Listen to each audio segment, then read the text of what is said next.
Because when I be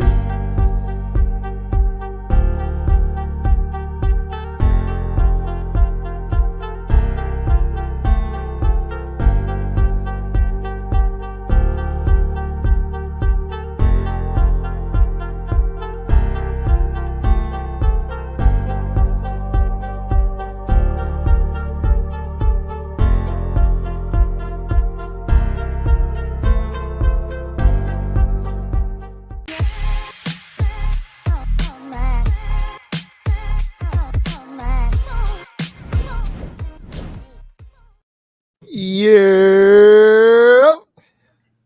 Mr. White, can you hear me? Yeah, man, you coming in clean. No doubt. My people, what's happening?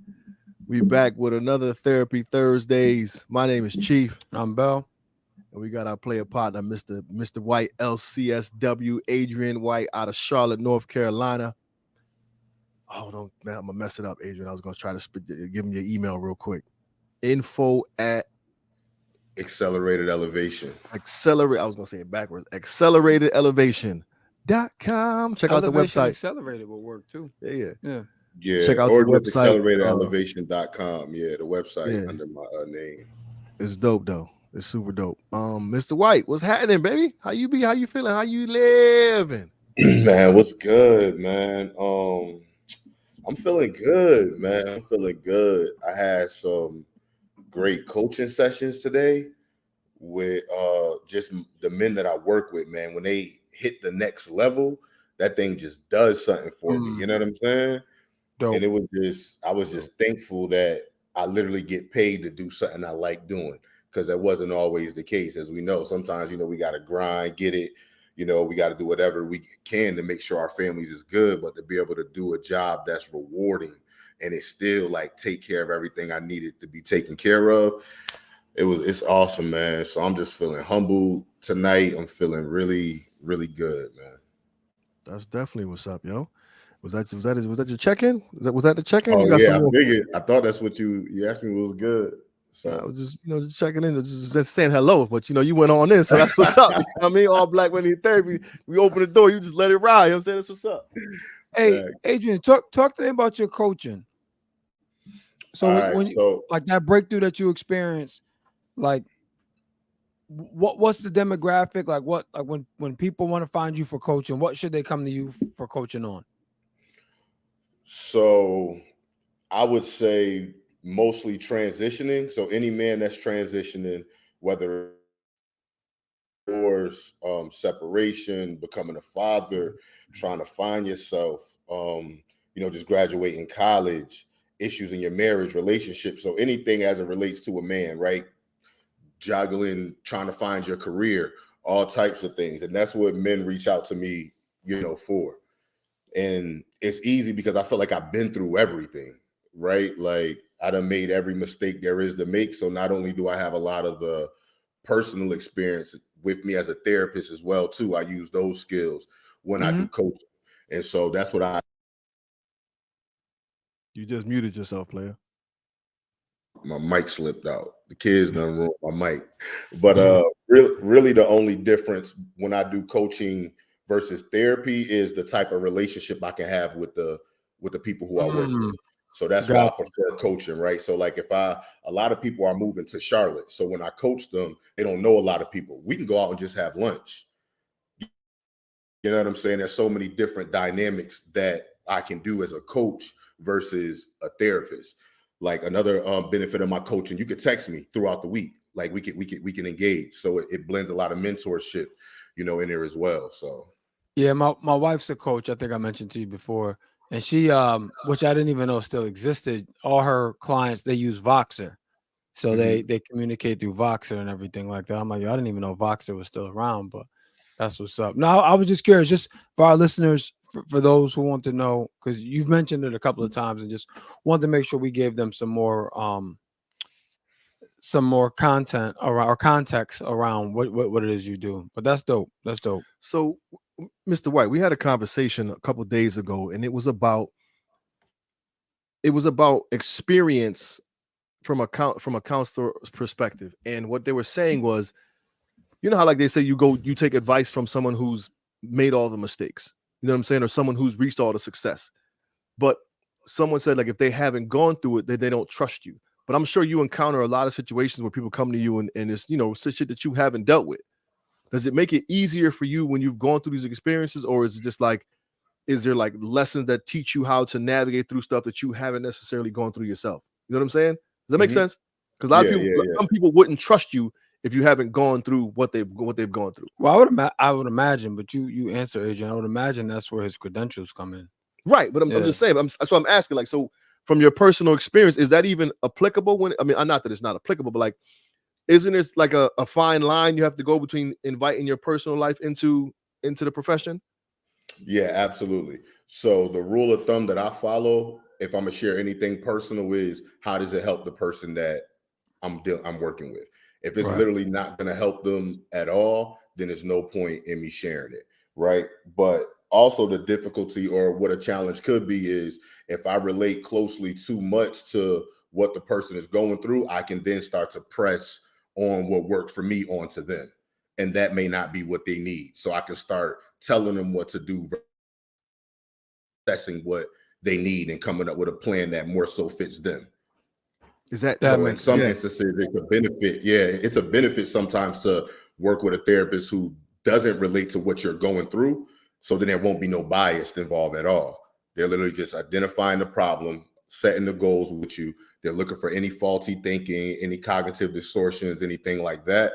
And then they're giving back to you literally what it is that they're seeing. Now, is it difficult to like refrain from inserting your personal perspective at times? Because I know, like, in casual conversation, yeah, you know what, I had an experience like that too, like blah blah blah blah, and just like having that type of conversation, do you have to like fight back, like refrain yourself from doing that at times? No, I don't know if you're always. I'm just curious. You know what I'm saying? No. That's a great question. I don't think so. I think, but it's probably because I've been doing it so long. And then earlier on, I don't think I struggled with it because I was just so nervous. I didn't want to make a mistake. So like I was overthinking and I was, overly conscious of it. But now I don't know, because when I go in, I have to understand, right? If I'm talking, the more I talk, the less effective I'm going to be at understanding. So I'm really just trying to ask a bunch of questions. That's on my mind. And I had to learn that, hey, I have to be slow to speak, right? Let me ask these questions. Let me make sure I'm not assuming, so I have a clear picture. Then once I have a clear picture, it's typically a lot easier for me to go ahead and go, forward with them. But then too, like, I don't know, I think I got easier at just telling what certain people need, right? So it's like sometimes, right, even in that first session, I'll self-disclose some things when they're like, yo, you don't know. And I also, in my consultations, I give them the opportunity to ask me anything. I'm like, personal, anything about my experience, like all of that, because that is what a lot of men like us, they need that piece. Oh, okay, so you're not perfect either. Oh, okay, cool. Now that literally shuts the wall down and they're willing to just go and just let all, types of things out. That's what's up. I feel like we dove right into this joint real fast. We was getting into the conversation. You dove in real fast. I was just you asked him a question about his profession. Nevertheless, go ahead. So Bellhead, what's good? Check in, B. I'm good, man. Just got back from New York last night. I had my my team's holiday party. We did one of those Hudson River cruise joints. It was a good time. I'd never seen the Statue of Liberty so close. The only time I saw Statue of Liberty was when we picked Prentice up from the airport that one time in March. That was my first time seeing it. So so that was dope, and seeing Lower Manhattan and all the views and all that. But bruh, the dinner cruise is at 7. It started boarding at 6:30, but it left at 7. I left my hotel at 6:30, 3 miles away. It took me 40 minutes to get there. Don't make it. Yo, I pulled up. I'm texting my team. I'm like, yo, you guys are there? She's like, yeah, send us the tickets. I'm like, all right. Then I'm like, I'm not gonna get to those 7:05. It's like, we got you. We're gonna do some negotiating with the captain. So they started talking to the captain, and then it's like, look, this is my boss. He's here from Boston. And the captain was like, so you want me to help somebody out from Boston? I'm like, New York cat. Yeah, word. I'm like, damn. So, and then the thing is, you pull up, it's Pier 36. You pull up, this is huge building, but the boat is around back. So I'll show you I'll show you the picture on my phone. I get around back, I don't see the boat. I'm like, oh damn, they left me. but I see arrows on the ground that lead to where the area is. I'm like, well, fuck it. Let me just start jogging.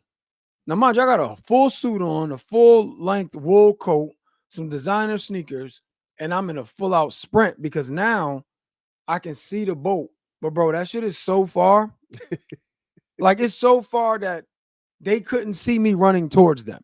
Like that's how far it was. And I was just going. And by the time I got there, man, I'm like, my damn chest hurt, man. So, but they held the boat. They didn't leave till like 7:15. They held the boat for me. We had a good time, man. And I need a drink. Man, I needed some water. Like I'm saying. I needed some water and some damn Gatorade. But it was good though, man. I did that last night. I going on vacation, and looking forward to that, to just kind of unplugging, taking my son to Puerto Rico for the first time. He's never seen that side of his family. We was down in Panhandle earlier this year, so he's meeting my dad's family, so he's gonna see the Puerto Rican side when we get down there. So yeah, I'm good, man. I'm good. That's what's up. You know me, doing the same old, still working on some things, putting together the next album already. You know what I'm saying? Starting my grind on that already. When you want to release that? Or is it not? Is it just still too soon? Way too soon. But I mean, but I want to have it ready so I can have a nice, a nice extended run on it and whatever. But so that's going. I got some cool people I connected with that's gonna help out. It's gonna be pretty dope. One of the producer cats I met, like did some joints with, you name it, he done it. You know what I'm saying? Like all of the aboves, and he was like, "Yeah, I'm down." So we chopped up today. So that's gonna be kind of cool. Kids are good. Yo, quick story. So my shorty, I don't know if I told you, Miss. My shorty plays softball, my daughter, and she picked it up very, very fast over the past like 2 years. So she's 12 years old now. She's playing with a 14U team. So she's like playing up, you know what I'm saying? And she's doing well. And she's like, I want to start working out so I can get stronger. So we went to work out the other day, and it was nothing crazy, just a regular, just to kind of get her body used to it. So there's no weights, just air body squats and push-ups or whatever. And we did some wall sits. She ain't used to working out, so we did wall sits for 45 seconds, and her legs is trembling. I'm talking about shaking. I'm like, babe, don't quit. And she's in there. You can see it in her face. If you gotta cry, go ahead and cry. And she starts crying, and I'm like, she starts crying, and it was like 5 seconds left, but she like thugged it out, and she popped up, and she was good. She was like, Dad, that hurts so bad. And I'm like, but yo, like everything in me just thought she didn't have that willpower. You know what I'm saying? But like to see her push through to the point of like making herself cry, which I'm like, I wouldn't have said anything if she gave up because it's literally her first time. You know what I'm saying? But the fact that she pushed through was just like, it was like empowering almost, bro. Like I didn't have to, like, this was just like, you can't teach that. I mean, you can, maybe, you know what I'm saying? So she fought through, and it just felt real good. And today she's like, Damn, my legs hurt so bad. I'm so tight. Yeah, so she said, but we went back to the gym today and got it in again. You know what I'm saying? And she pushed through the soreness and whatnot. So I haven't done a wall sit, bro. I couldn't tell you how long. Yeah, so we pushed through that a little bit today, and it was cool. So I'm just excited to see, how much bigger, faster, and stronger she gets. She trying out for she going to do track on Monday. What she want to do? She want to throw. She a pitcher, Adrian. So you know what I'm saying. That makes sense. She want to, she want to throw the javelin or whatever. So not the shot put. I thought she for sure gonna say shot put. Whatever. She's pretty fast too, though. You know what I'm saying. So she might. Who knows? Coach will see what she got, and then. But what would that be for? School or like? School. Yeah. Oh, okay, school, okay. Yeah. School got a track team. Yeah. Oh, okay. Dude, all I remember in middle school is cross country. I know we had a track team, but all I remember is cross country. I don't remember nothing. We was hooping at that time. So no, I know, but I'm just saying, like, in terms of like actual teams. Hey, can you hoop? Yeah, I'm nice. Well, I was nice. I'm terrible now. No doubt. So listen, yo, what we want to talk about today, y'all, was trauma responses, man. Mr. White, before we get into the story of how we came about this, are you familiar with trauma responses? That's something you like see often, or in your personal life, or even in the profession? Wait, before you answer, if you are new to the page, it's All Black Men Need Therapy. Make sure you share, like, and subscribe. Word. We got one heart on the screen right now. Keep liking and sending love to us, yo. For real, for real. Visit the website too, y'all. www.abmnt.com. We got merch out. Get yourself a sweatshirt or something like that. You dig? Well, go ahead. Yeah, so I see it with a lot of couples, especially like I would say but on both sides equally. So whether somebody feels disrespected or threatened or the trust has been broken, something like that, I see a lot of the flight, of course, in the men, a lot of the fight that's in the just a lot of us that's we automatically turn to in a lot of situations like that.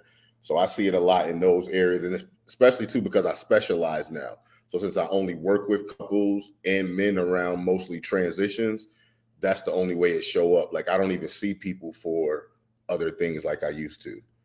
I really stay away from the majority of mental health disorders, like serious ones.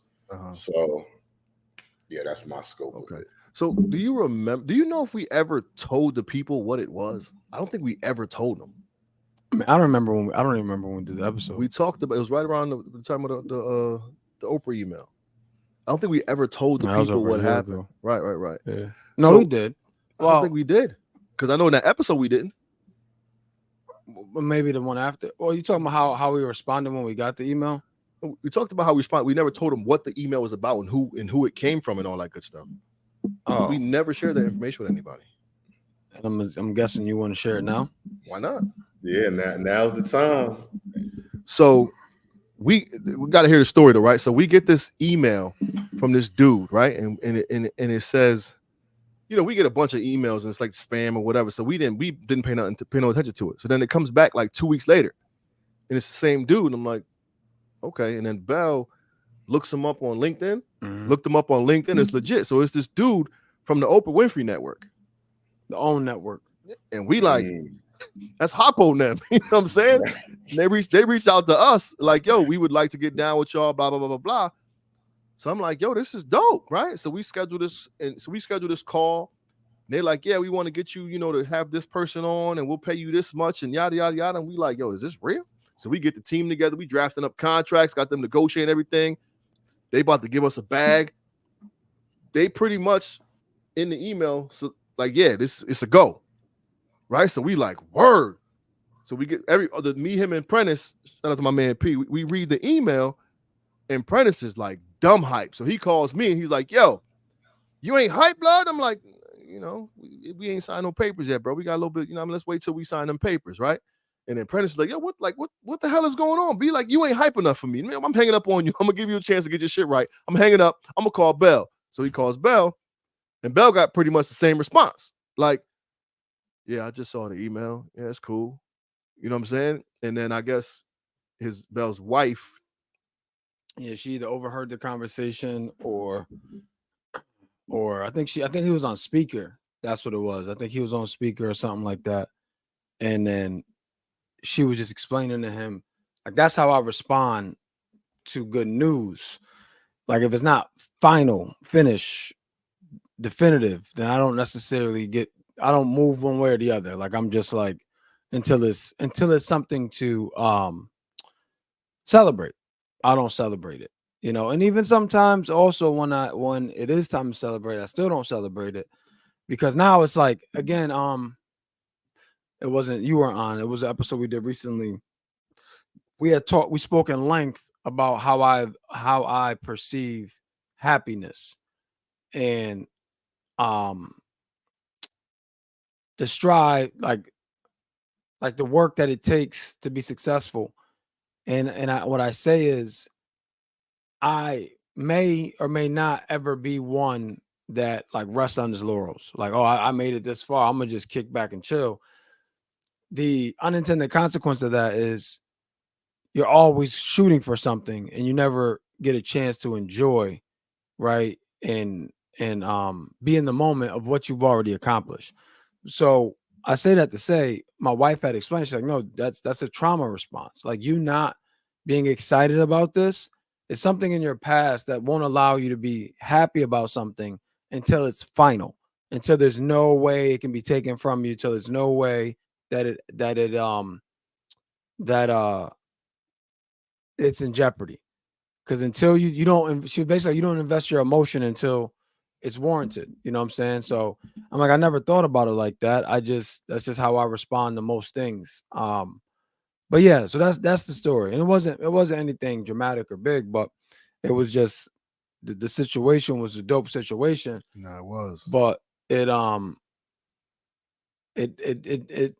it didn't move me one way or the other until we, because I don't do verbals. You know what I'm saying? Like I need something signed, and when it's signed, then we move forward. You know, but so long story short, it never ended up panning out, which is a testament to kind of why we didn't respond the way we should have responded. But it was so cool in the moment, like at the time, and we was very newly into recording the podcast, and like, yo, the Oprah Winfrey Network want to work with us. Like, yo, this is dope. Like, this is like for real. You know what I'm saying? So it felt good, and then all of a sudden, dude just went ghost on us, right? Yeah, dude just went ghost on us. No, nothing. Ain't heard back or nothing like that. So it's like, all right, I should probably follow up with him at some point. Yeah, why not? And let him go. And it was just like, and we never. I don't. So if you look in the comments, shout out to Reese, Mia, to Mia, and so they we never got to sell it. We never told the people what it was. We kept it under wraps because we didn't want to like blow it, and we never told the people. But even that, like, even if you remember, even that, you kept like saying we got something big happening. That was bothering me. I'm like, yo, like, let's not even say nothing about nothing until we find out something. You know what I'm saying? And but that's also how I am. Like, I'm just a person, and not this has nothing to do with trauma, but or maybe it does. Who the hell knows? I'm not a person that likes to like be in the spotlight. Like, I don't like the spotlight. These lives, for instance, it damn near took me 3 years to convince me to go live. Like, I just didn't want to do it. Like, I don't like front facing. Like, I don't mind speaking at like events and stuff like that, but I guess another way to say it is I just want people in my business. Like, so that's how I've always been. It's taken a long time for us to kind of lower the guard a little bit and be a little bit more vulnerable, because we would have conversations and they'd be real service level with them the whole time. You know what I'm saying? And in the very beginning, it was tough. Like, I remember some certain conversations like, damn, you can't even say vulnerable without feeling a certain type of way. You know what I'm saying? So never mind being vulnerable. But the story at hand was like, with that great news, bro, we didn't allow ourselves the moment or the opportunity to celebrate, to embrace the moment and just be proud of the work we were doing, because we were so worried about it not being or not coming through and being, and maybe look stupid. I don't know what happens if we tell everybody it doesn't happen. Like, no, it's not that. For me, it's like, I'm not about to invest my emotion and allow myself to get all excited if there's nothing to technically be excited about yet. Right. So that's what it's for me. So it's like for me to go, because like that's an emotion.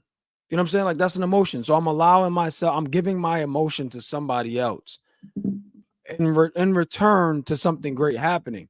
But it's like, if I have to give that up, I need something in return. And I'm not willing to give that up yet until I get that thing in return. You know what I'm saying? So it's like, no, I'm protecting my emotions. I'm protecting my space by way of just keeping it, by way of understanding that this is a give and take. I'm not going to give you this for nothing. Like, you have to do something for me to give this to you. And this is crazy, because this is a deeper conversation. That's how I am with everything. What I mean by that is this: I'm not just trusting you because I'm a good human. You know what I'm saying? So like, for instance, Adrian, if you started, if you moved next door, right? We didn't know you. You moved next door. Some people give trust freely, and then they take it back quickly if warranted. You know what I'm saying? So it's like, oh yeah, that's Adrian. He's moved next door. He's a social worker's life coach. He's this. He got all this stuff going on. He's a great dude, great family, great all of this. So you have all the signs and the workup to be trustworthy, right? Which makes it even more so of a reason why No, it's not even that. It's not. I'll trust you to, be a good neighbor. State Farm is there, but like, I'm not going to trust you with something that means something to me until you've proven that you can be trusted. Absolutely. So that's how I am with all. If I have to allow myself to be vulnerable, I want to know my vulnerability is going to land in a safe space. That's the easiest way to sum it up. And that makes total and complete sense. So when we had this conversation, Mr. White, it was around Black men learning how to be happy, learning how to celebrate a moment and pat yourself on the back.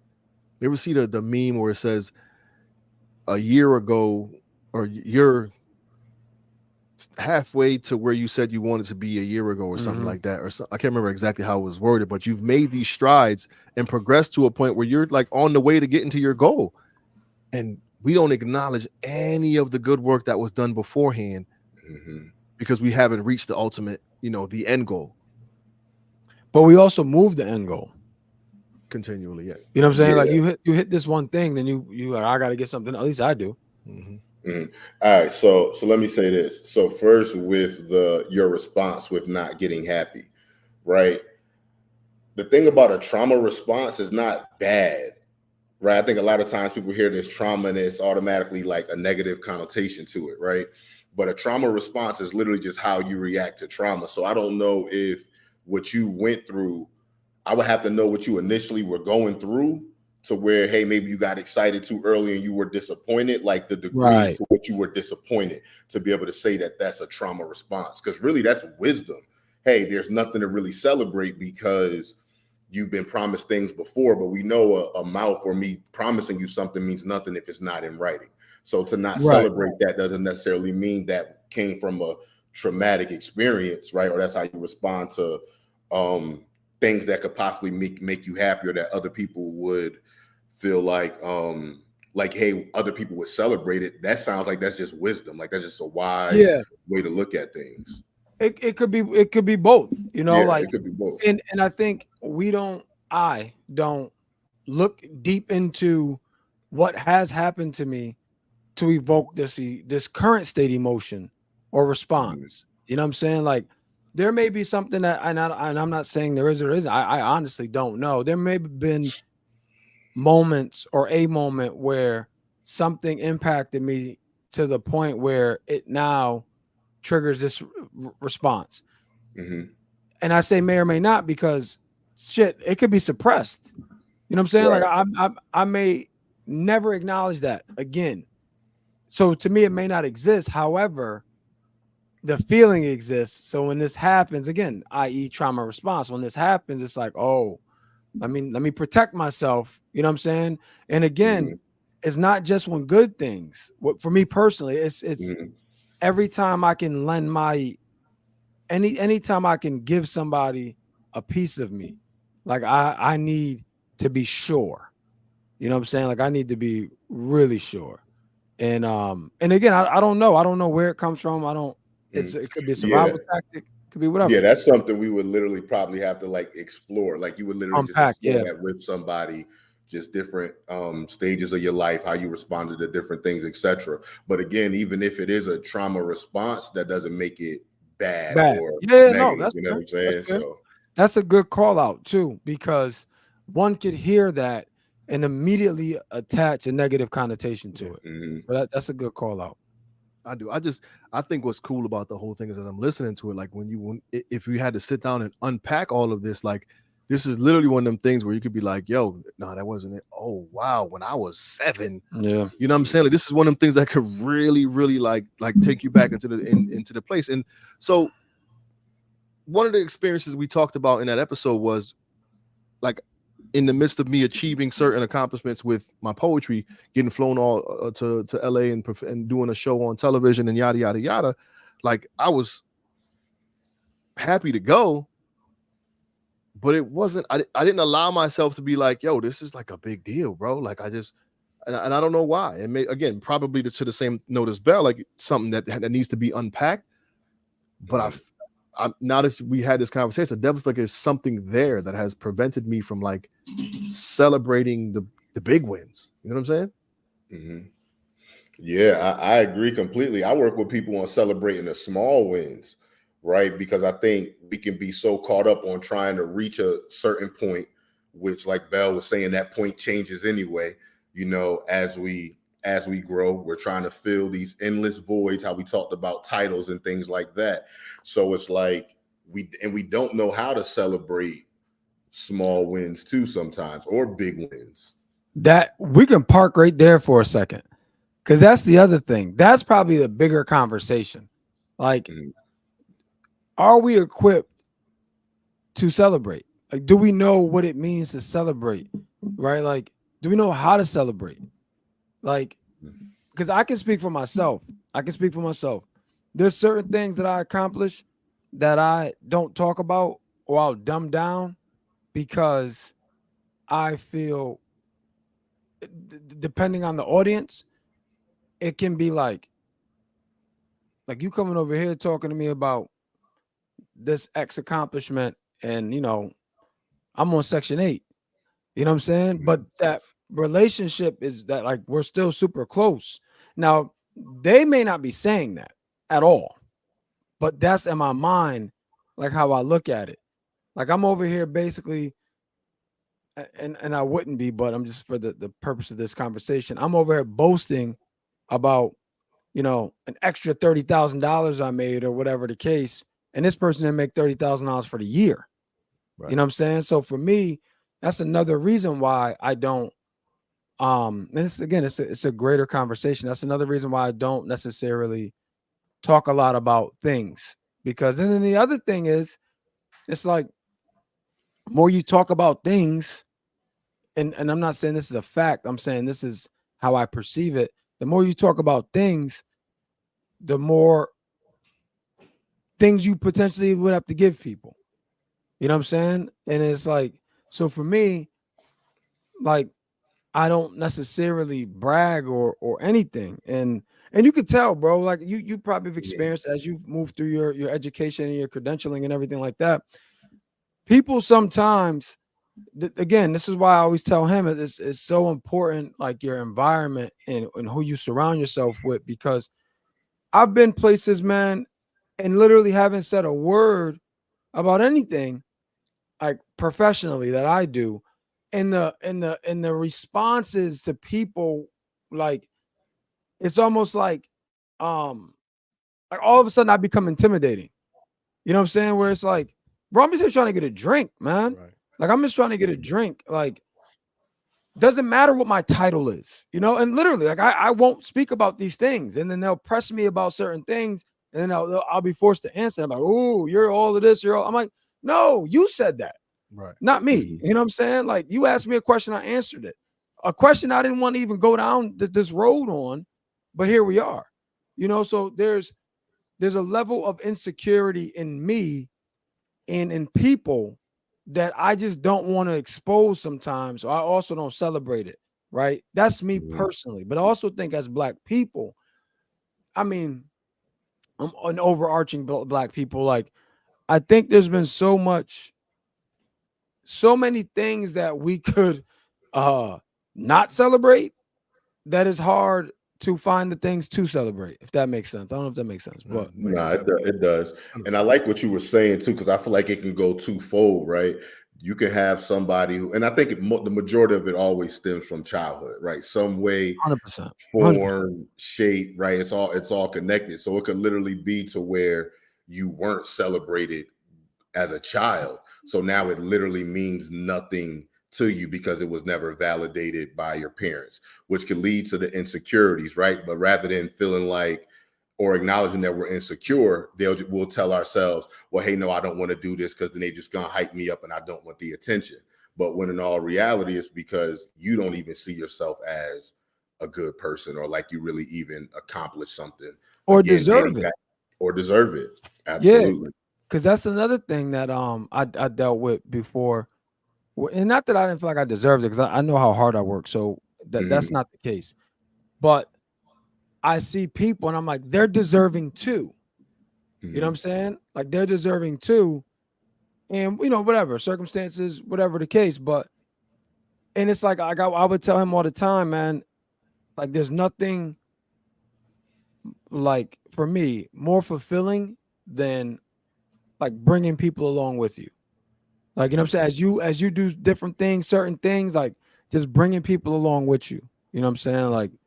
Like that to me is important. Definitely dope. Hey, Mr. White Bell, I want to take a quick pivot and dig into the comments real quick. Elder AD, shout out to him. But they asked some questions. I figured we could tackle a couple of them while we're here, man. This is why we went live, so we can get, join in with the people. So shout out to Elder AD. And he says, question, Mr. White, why do a lot of therapists automatically default to depression when assessing what you're going through, even before you finish explaining what you're experiencing? Because it's easy. Yeah, it's easy. That's probably what I can say. A lot of times therapists are not that experienced in the field. A lot of times they just try to work with, so many different people just because they want to build their caseload up. So it could be a variety of reasons, right? So typically, like with me, and that's another reason why I went to coaching, but as a therapist, when you bill insurance, you have to give the person a diagnosis, right? That's the only way their insurance will cover it. So me, I always like to lead towards like adjustment disorders, right? Meaning, hey, you just had some things going on in the past few months and you're struggling to kind of cope with it.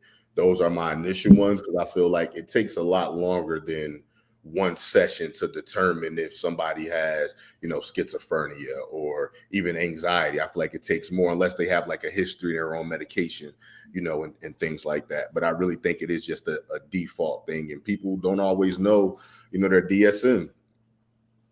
Which is what we use to diagnose people. What's the acronym for? Oh, don't get me to lie. I don't know. I forgot.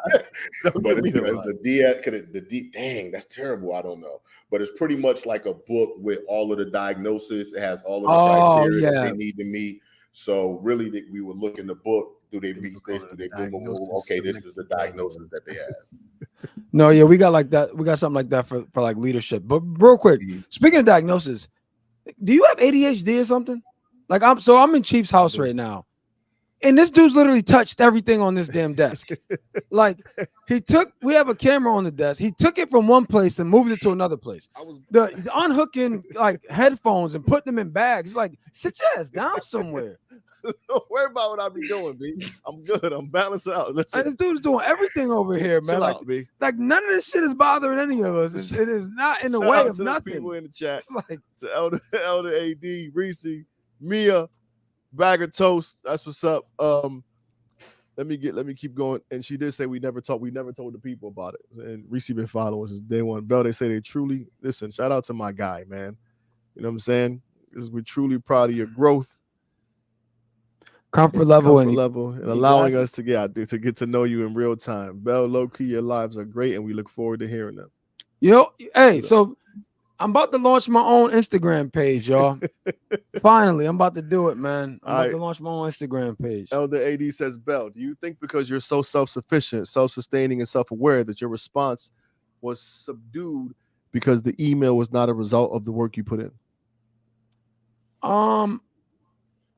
That is a great question. That is a great question because, and I'm going to paraphrase, but almost what I'm hearing is you're saying that we got something, and I'm not saying you're saying this, but this is how I'm hearing it. We got something that we didn't necessarily. We had an opportunity that the work didn't necessarily correlate to. You know what I'm saying? Like if we got that email now, it would make more sense. But at the time when we got it, I had more questions than anything. I'm like, how did they find us? You know what I'm saying? Like all these questions, which is why we didn't think it was real, but it was damn sure real. That's a great question. Here's a scary thing. To answer to I don't have an answer, but what I can tell you is, even when I do put the work in and I get the result that I said I was going to get or I want to get, I still don't give myself enough grace. But I will say, or give myself enough grace and or appreciation for what I just accomplished. But I will say, this may be good or bad, but I've recently reactivated my shopping problem. So I've always just been so like conscious of like putting money away, investing in stuff, doing things. And then recently we just got a bonus that I talked about. Like, man, fuck it, man. I'm about to just buy some stuff. So today, right, I was in Tennessee recently and I bought some glasses. I'm going to Cancun in January. And every time I go to Cancun, I just buy like a new set of shades. And I always get this certain style. But when I was in there, I'm trying on so many damn glasses and I'm like, all right, you know, I'm gonna get these. So in my mind, I'm like, I got the ones I always go with. I go with the aviator lenses. Like I always go with those.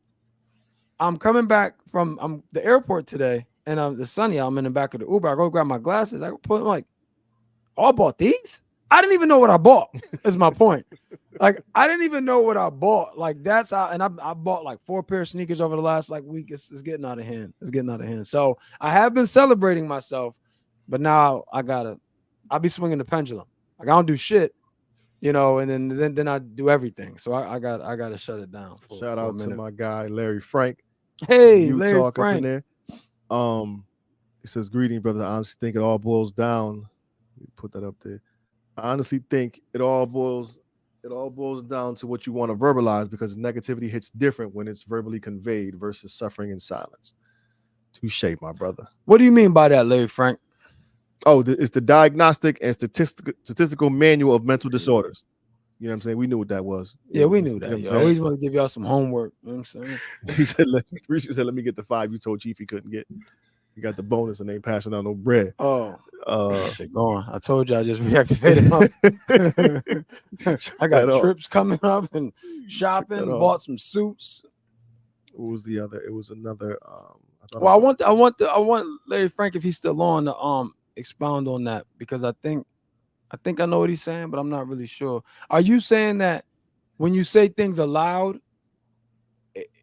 that are negative, it becomes real, or when you say what you're potentially about to do to someone, it then opens it up for negativity? He'll come back in and tap back in with us, so we know, Larry Frank. See, he would be one of the ones I pass the link to, let him jump on and have a conversation with us, because I rock with Larry Frank. Nevertheless, so Mr. White, have you experienced that trauma responses in your life, whether good, bad, or indifferent? Yeah. Mine, I think mine probably is, well, like earlier on it was fight. I think now it could possibly be it was fight. Now it could be flight, possibly, to where, all right, I'm just gonna totally disconnect myself from certain situations. Right. As of right now, I can't really think of the last time a situation happened for me to really see if I had a traumatic response. Like I haven't been in any super like stressful or just something just happened where it's like, oh gosh, and you would see like an immediate trauma response. Because I think a trauma response also too is something you don't really think about, right? Like it just it's automatic, like boom. It's a reflex response. Yeah, so I can't even really think of something that has happened recently to where. And on top of that, being able to identify it. Like it may be your spouse that will help you identify that somebody else is close to you. So in that situation, I would say it's definitely flight. But I know I can't leave, right? So my flight is just, all right, I'm about to go sit in my garage. I'm just gonna go separate from her when we having a conversation or when we talking. If I get frustrated, I'm like, all right, I'm out. Yo, and that's been my go-to lately. So I'm like on both ends of the pendulum, honest to God. Mm-hmm. Like either I'm going in or I'm completely avoiding it. Mm-hmm. You know what I'm saying? Like, and so that's my thing now. Like, especially when interpersonal, like with another lady or something like that, it's like I'm not for that tension. I'm walking away and I'm ignoring it, or I'm just. You personally, it's like I'm gonna use this phrase, but it may not. It may be a little exaggerated, but you're almost like a ticking time bomb, like with you, because it can be like one end. No, that's what I'm saying. Like it's like you can't play the middle with you. Like you're, like you said, you're one end of the spectrum or the other. Either you completely remove yourself, where it's like, yo, that might have been worse. You know what I'm saying? And then actually voicing your concerns and your opinions. And then there's other times where you go hard on something that it's like, bro, this was very insignificant. You know what I'm saying? Like you just wasted a lot of energy on the dude in the elevator. You know what I'm saying? We're not doing that no more. You know what I mean? It's We're like, not doing it no more. But that situation was so big. It's a bigger deal to you than it was to me. No, and it's pissing me off now because I really don't. I honestly just brought that up just to be funny. But see, here she go. What you say? Like the elevator. Yeah, like the elevator. But I don't want to talk about the elevator, but I'm gonna talk about it for 1 second. Like, what I'm saying is, like, that elevator is like a microcosm of how you deal with situations. But it wasn't. But the elevator, even in how you perceived it to be, it wasn't even that bad. Like, you made it worse. Okay, let me ask you a question. If it was exactly how I perceived it, would it concern you?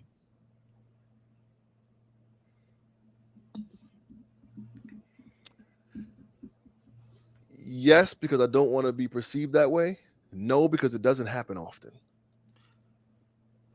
My concern mainly was we're on the other side of the country in an elevator, and this is happening. So the bigger glaring thing for me, and I'm not a therapist, the bigger glaring thing for me was like, what's the root cause? Like, what's behind this? So, you know what I'm saying? In having these conversations that we had in the podcast, it was my expectations of other people.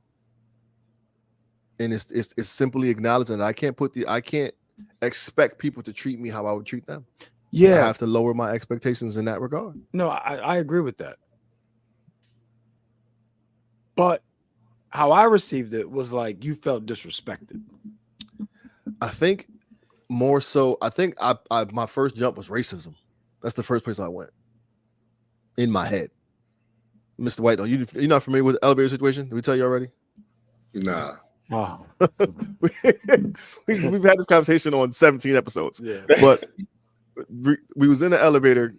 We walked. Belle and I walked at Prentice's wedding. Belle and I walk into the elevator. This dude on the elevator, like on his phone or whatever, right? And No. We were already on the elevator. He walks onto the elevator. It was a stop. So we were on the elevator. There was a stop. White dude comes in on his phone, like most people, right? Chief, and we're looking. It's a very nice hotel, and it's like it's an elevator where you can see outside. So we're looking at the city, looking out. So dude walks in, and Chief's like, "Good morning," and then we continue to look back outside, and then the dude doesn't respond, and then Chief's like, "Good morning," and then the dude like almost gets a little startled. He's like, "Oh, good morning." And I'm just sitting there listening. I'm like, he didn't listen. As soon as I said the second good morning, like, what if that man don't want to talk to you? Now me and him arguing in the elevator in front of this dude, making him even worse. I'm like, I just said good morning to the dude. Yeah. So that, because I'm just putting myself in his shoes, and I'm not saying that Chief was bullying him. I'm saying it could have been perceived that way. So when from my perspective, I'm like, I want to help my man. Like, I don't.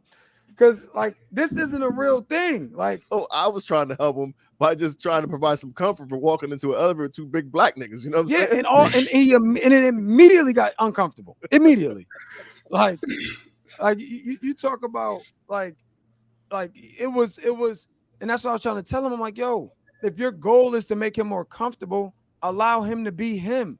What if he doesn't want to talk to you? What if him not talking to you is actually how he finds comfort? Yo, first of all, Mia, don't co-sign with this guy, yo. She was there. And we're not doing that. You know what I'm saying? I felt the way about Bell because he was pissing me off because he made it worse. The dude wouldn't think about it like that. So Chief, you was more upset with Bell than the dude, Chief. Whatever. I ain't gonna hear for that. Anyways. Wait, no. What'd you say? What'd you say, Adrian? You was more upset with Bell than you was the dude for not speaking? I think he exacerbated the issue. That sounds like it has sexual connotations to it. So don't use those type of words when we're in this close proximity. I don't know what you're saying, so I'm gonna take it as disrespect. Anyways, yo, let's change the subject. Elder AD got nothing. Bell kind of stole my thought as I was typing. Question: as a spouse or parent, are there any tips in recognizing and or identifying trauma responses in your spouse or children? Hey, I'm gonna give and I take this one, Adrian, but I'm gonna just say something real quick. Elder AD, don't coach your spouse, bro. Don't coach your spouse. That's my advice I'll give you, because it it always will be well intended, but it may not land the way you need it to land. So if that's my opinion. I mean, we got a professional one. I'm sure he can Wait, shed what did some you more light say? on it. Don't what your spouse? Don't coach your spouse. Coach your spouse. Yeah.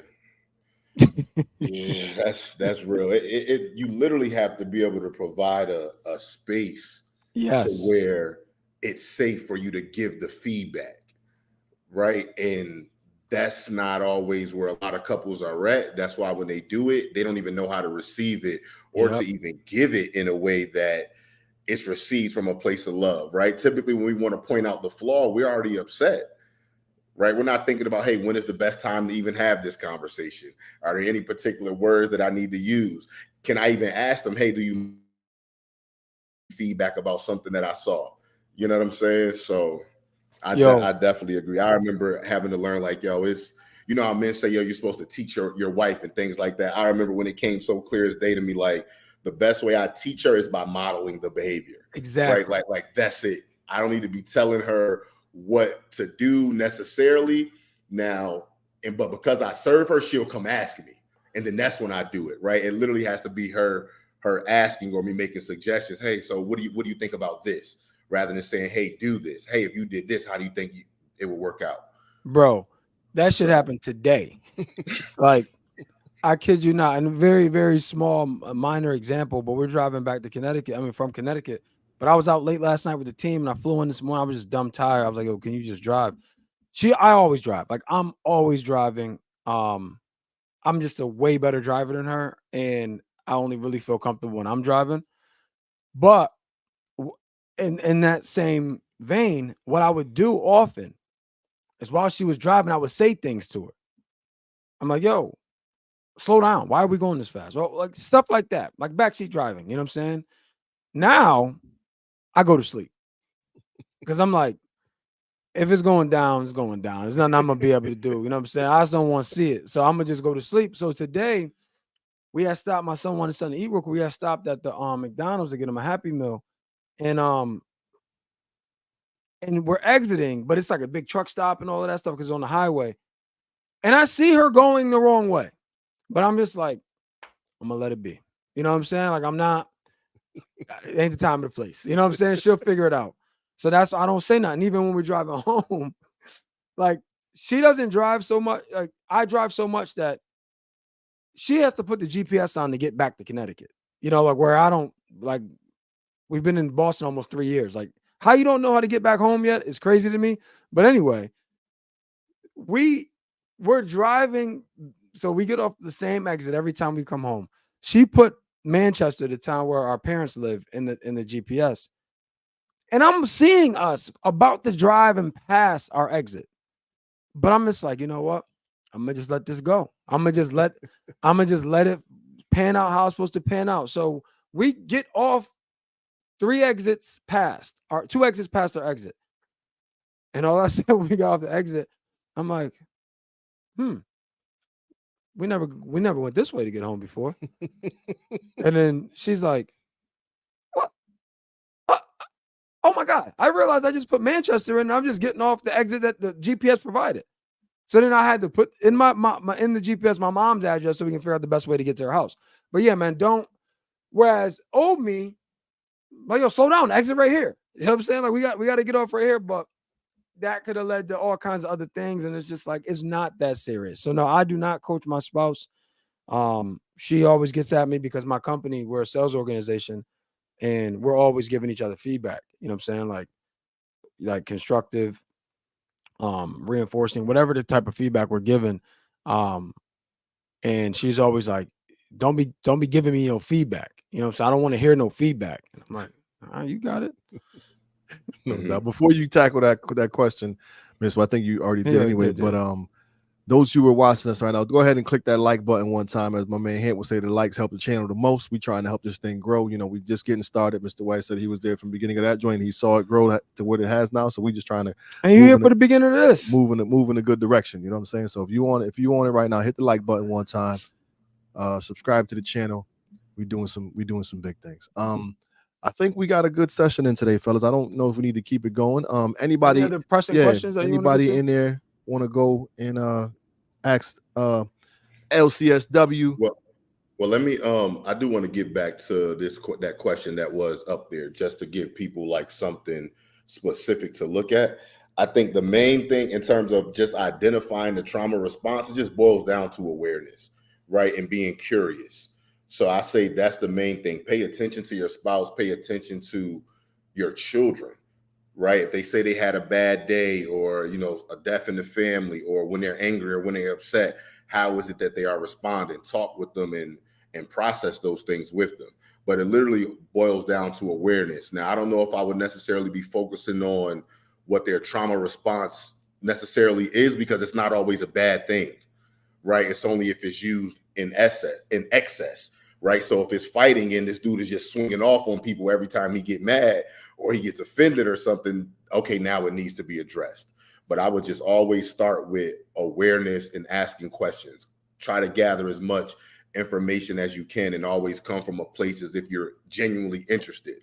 That will make them both more receptive to being open to receive anything that you have to say, right? So like my wife is always asking me so many questions. So I know when she says something is real, is coming from a good place, and you genuinely just are trying to understand me, versus, oh, you're trying to control me and kind of tell me what to do.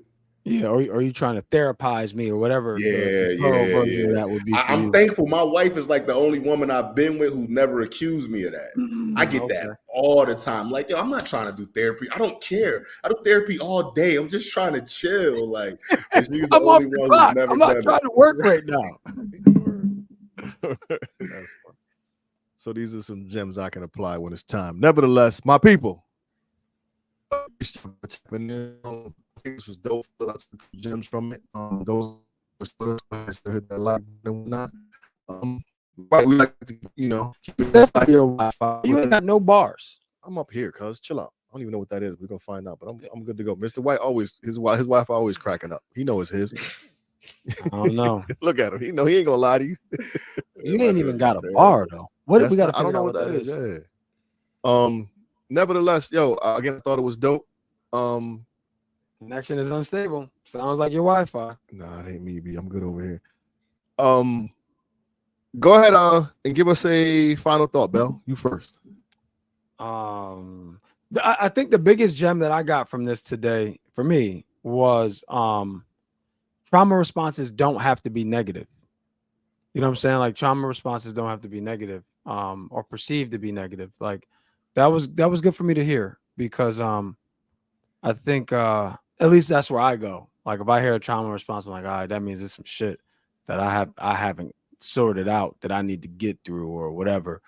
But it's true. It's it could be out of necessity, it could be out of whatever. So yeah, that was good for me.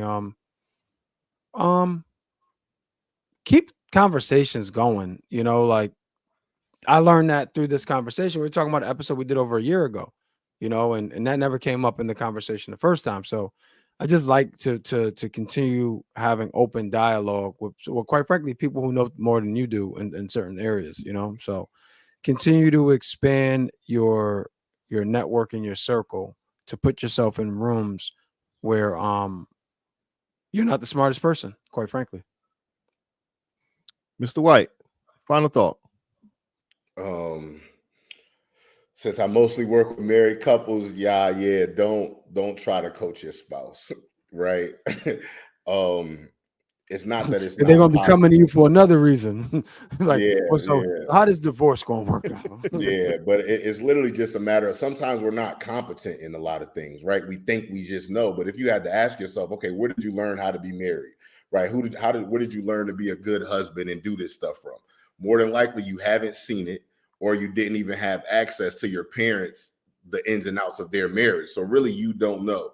So start with awareness, asking questions, and genuinely seeking to understand before anything else, right? If you seek to understand your partner, that's going to do more for your relationship than anything you tell them.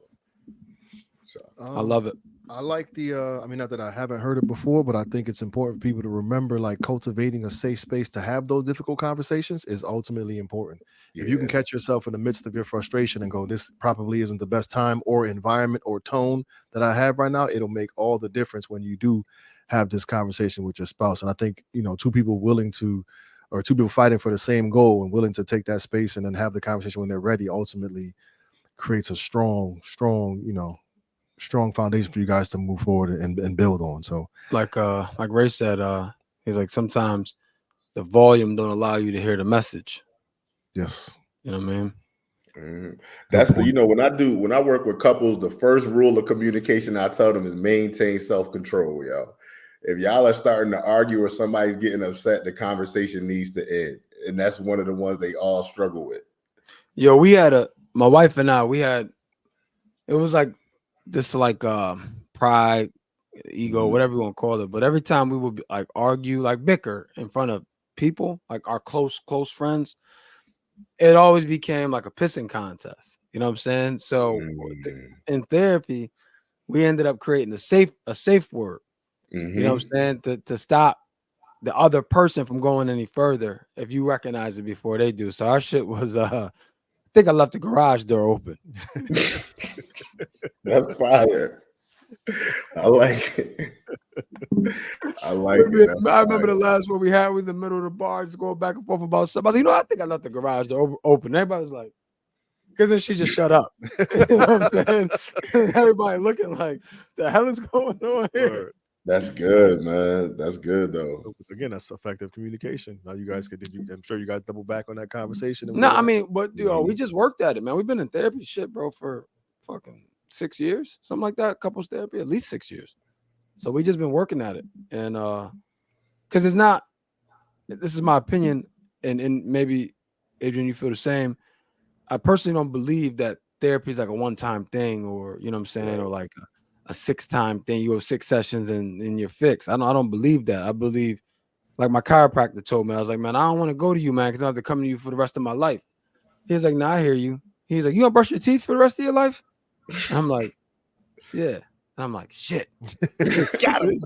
You know what I'm saying? So it's maintenance. You know what I'm saying? Like it's maintenance because everybody evolves, everything grows. It's like, and you can grow apart, you know, like, and if you don't have a governor or a checkpoint to kind of to make sure those things are still in balance, you know what I'm saying? So I highly encourage couples therapy. Yeah, absolutely. We in couples therapy. You know what I'm saying? I think people need to go before issues start. So if you in a good marriage or a relationship and you don't think y'all got issues, now the time to start counseling. That's my recommendation, because a lot of times by the time people do come, it's so much resentment and stuff build. It takes forever to tear back all of these layers and get to a place to where you even view the other person as a person again. Right. Like I get couples in there, they don't even see the person as a person. Like, what he mean that hurt him because I was with another dude? Like he cheated on me, so I'm like, he's still a person. Yeah. So it's always best, just like with a doctor. You're gonna go see the doctor every year to get your checkup, right? Whether you have symptoms or not. Should be the same thing with your mental, man, and their relationship. Yeah, I mean, should probably even it's probably more important, you know. Word. Definitely. So those of you who haven't tapped in with a therapist, please do so. Can only help you get better. But y'all, I think this was dope. Mr. White, we appreciate you for tapping in, yo. I love these conversations. Hopefully we can do it again next week. With good Lord willing. Nevertheless, yo. Hit the website for us one time, y'all. abmnt.com, allblackmennetherapy.com. Subscribe to our YouTube channel, All Black Men Need Therapy. Yeah, check out Mr. White at acceleratedelevation.com. Yeah. You know, and follow us on all social media outlets at All Black Men Need Therapy. Do us all a favor and hug a black man today. Do it. And tomorrow. Do it. We out, y'all. Peace.